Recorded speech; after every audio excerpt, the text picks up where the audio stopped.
Hey and welcome to the Daily Man United News Show. Let's begin with our daily news. Bruno Fernandes admits Brentford defeat was the catalyst behind Manchester United resurgence. Speaking to Viaplay, Manchester United midfielder Bruno Fernandes was happy with his side's performance in their win over Arsenal. Manchester United have now won their last four Premier League outings amid a disastrous start with losses to Brighton and Brentford in the opening two games. The Portuguese talisman admits that the 4-0 defeat to Brentford was the catalyst behind the change in form. Something happened on the training ground straight away after Brentford. You could feel it. Everyone wanted to turn the situation around. The 4-0 defeat was seen as one of the most humiliating defeats in recent times against a club that was playing its trade in the Championship 2 seasons back and pushed the team to the last position in the league. The result called for a reality check for a new manager, Erik ten Hag, who had to adapt to the league's level and intensity ahead of a tough clash against arch rivals Liverpool. Bruno Fernandes was given the armband with Harry Maguire dropped to the bench, and with some personal changes, United showed grit, intensity and determination and won the derby against Liverpool. The win was exactly what the squad needed, and they have followed it up with straight wins over Arsenal, Southampton, Leicester City and Liverpool, climbing up the table from 20th to 5th in the league. Manchester United new signing Antony opens up an impressive debut. Manchester United new boy Antony got off to a flying start to his time at Old Trafford with an impressive performance against Arsenal and scoring his first goal for the club on his debut. The Antony transfer saga took the entirety of the summer window, with Ajax firm on their stance to not sell the player and Manchester United not willing to break the bank for the player. Only after Antony publicly stated his desire to leave and went on a strike and Manchester United manager Erik ten Hag persisted with the board for his signing, eventually Manchester and Ajax reached an agreement for a whopping fee of £85.1 million. With an important fixture against Arsenal coming up, not many were expecting Antony to start the game. However, Ten Hag showed his trust in the Brazilian and put him straight into the starting 11. Antony repaid his manager's faith by giving a good performance and scoring his debut goal for the club, giving a glimpse of his promising ability to the fans. Speaking to the club's official website following the win, Antony reminisced on his first goal and how it was special to him and named three other teammates who played an instrumental part in the build-up to the goal. When I saw the ball going in and the net shaking, I expressed all my feeling the way I did. Yes, it gave me goosebumps for sure. Bruno Fernandes had the ball. I think he shrugged off Gabriel Jesus and then he touched the ball to Jadon Sancho, and when Marcus, being a very intelligent player, realized I could make a run, I just took off. Antony looked composed on his debut and provided a different dimension to our attack and had a real zeal about his persona. He already looks settled within the team and would be looking to add more match fitness ahead of fixture congestion in the coming month, with Cristiano Ronaldo proving impressive cameos off the bench and Anthony Martial returning to the fold. We have a very exciting and creative lineup capable of threatening any opposition. Lisandro Martinez continues to show his class against Arsenal. Lisandro Martinez put in yet another dominating performance against Arsenal at Old Trafford.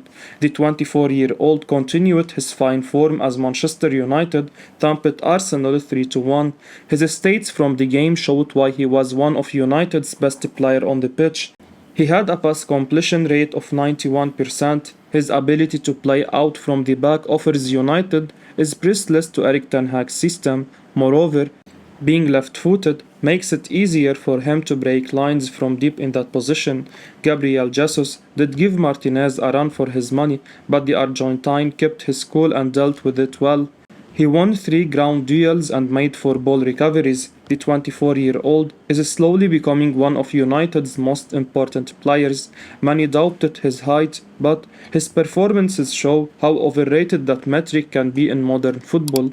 It looks almost impossible for Harry Maguire to get into the first team now.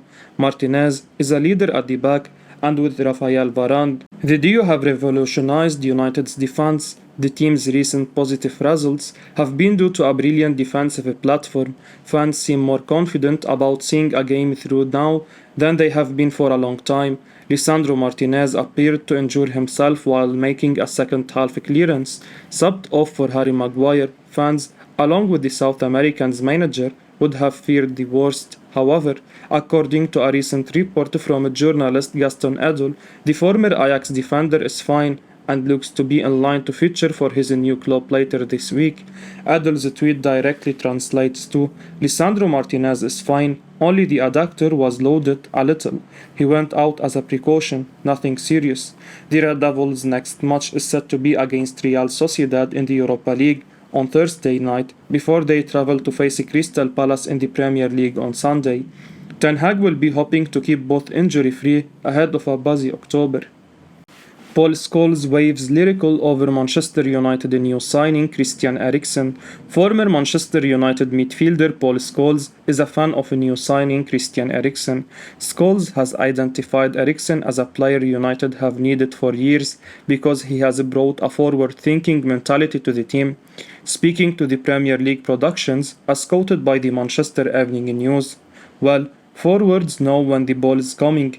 They know they have got a midfield player who is thinking about them even before the ball comes. They know he's watching, he's looking all the time.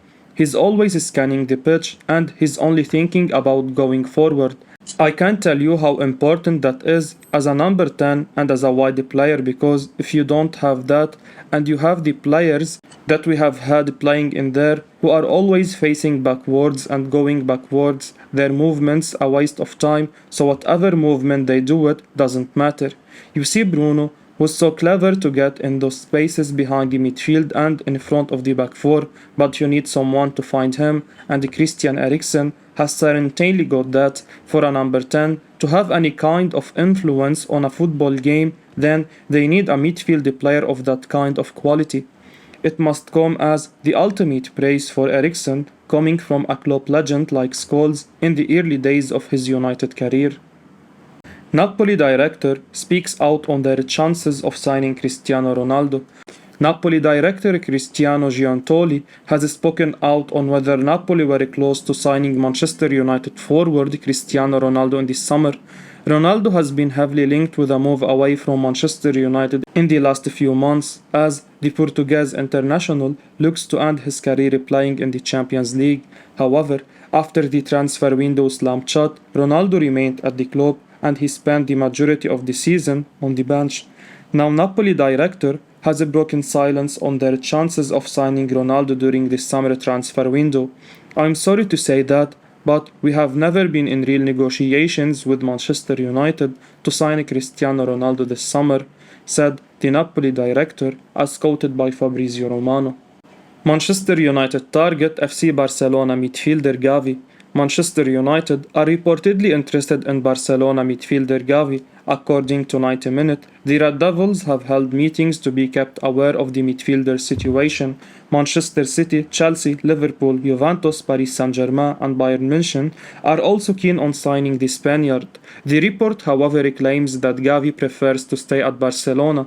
The Catalan club are confident of keeping their starlet, who is seen as the future star. Xavi views the 18-year-old as one of his centerpieces around whom he can build his team. Gavi had agreed to sign a new deal earlier this year with interested clubs, told that he would be staying at the Catalan Giants and was not looking to move. Barca's plan was for the teenager to sign his new long-term contract when he turned 18 on August 5. However, that was not possible due to the club's financial issues, which saw them struggle to register new signings. Now that the transfer window has closed, Barcelona are now looking to finalize the extension of Gavi, with his current deal due to expire next year. Gavi has world-class ability and is already one of the best midfielders in the world. It's scary how good this player can become if developed well.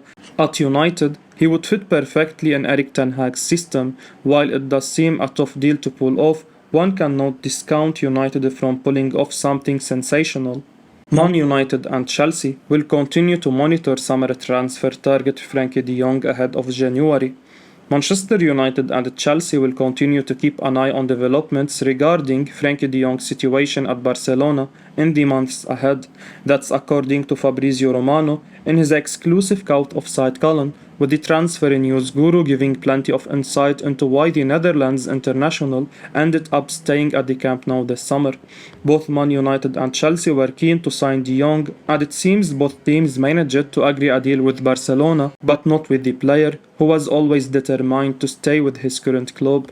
Romano says de Jong is keen to win things with Barca, as many great Dutch players have done in the past, and he now sees that there is an opportunity to do so, as the squad has improved a lot since he first arrived. United manager Erik ten Hag will no doubt be disappointed not to be able to be reunited with his former player, with the pair working well together at Ajax a few years ago, while Chelsea could also have done with bringing in the Dutchman as a long-term replacement for Jorginho, who will be out of contract next summer. Romano says both clubs will keep an eye on de Jong, but it will be some time before it's clear if there will be another opportunity to sign him. So far, the situation is totally quiet, Romano said. Frenkie wanted to stay at Barcelona, and therefore there are no immediate updates. Certainly, Man United and Chelsea will monitor the situation, but they know that de Jong only wanted Barca with great clarity all summer. It will take months before we understand the next developments. Romano also made it clear just how much de Jong was keen to stay at Barcelona this summer, saying he's happy with life in Barcelona, his girlfriend is happy there, he made it clear he wanted to stay. United were just hoping that Frenkie would change his mind. Sometimes to sign top players, you need to be patient, to wait and see if Frenkie was going to change his mind, but it never happened, and this is why they decided to invest big money on Casemiro. The Glazers are seeking £3.75 billion to sell Manchester United. According to The Sun, it's claimed that the Glazer family are finally ready to bid adieu to their time at Manchester United and would be willing to sell the club if the interested party forks out a fee of £3.75 billion. The Glazers family have been at the receiving end of a fan outbursts and protest over their turmoiled 17 years reign as owners of the club, and have been asked innumerable times by fans and former players to leave the seat. One of the major arguments against the Glazer regime has been in relation to the way the ownership of the club is structured. Out of the 20 teams that contest in the Premier League, Manchester United are the only club that pays annual dividends to the owners. In simpler terms, instead of allocating money to improve the club, the Glazers actually take the profit out of the revenue generated by Manchester United and have until now taken a tune of £1 billion out of the club. Hence, the frustration amongst the fans is reasonable, as we have witnessed the fall of a successful dynasty created by Sir Alex Ferguson and former owner David Gill. Coinciding with the fact that Manchester United declined rapidly from the powerhouse it used to be, we have seen our rivals clubs such as Manchester City and Liverpool build their teams from strength to strength and are now deservedly levels above United. Portuguese manager Jose Mourinho has been vocal about his time at Manchester United, and we should have paid more attention when he justified his stance of coming second in the league with United as one of the biggest achievements of his life and the role of the Glazers at the club. I keep saying this because people don't know what is going on behind the scenes, Jose Mourinho said. According to the Daily Mail, lifelong United fan Sir Jim Ratcliffe has already publicly stated his desire to buy the club from the Glazers and end their turmoiled reign. It remains to be seen whether he would be willing to pay the required amount. The ruler of Dubai, Sheikh Mohammad bin Rashed, might be interested in taking ownership of Manchester United. If we are to compete at the top, we would need owners who are willing to invest in the team without the indulgence of generating profits out of it, and Sheikh Mohammed bin Rashid, with a net worth of around £12.2 billion, certainly has the capability and resources to do it. I will be uploading daily Man United news, so keep your eyes on the channel and don't forget to like and subscribe. I appreciate your support. Peace out.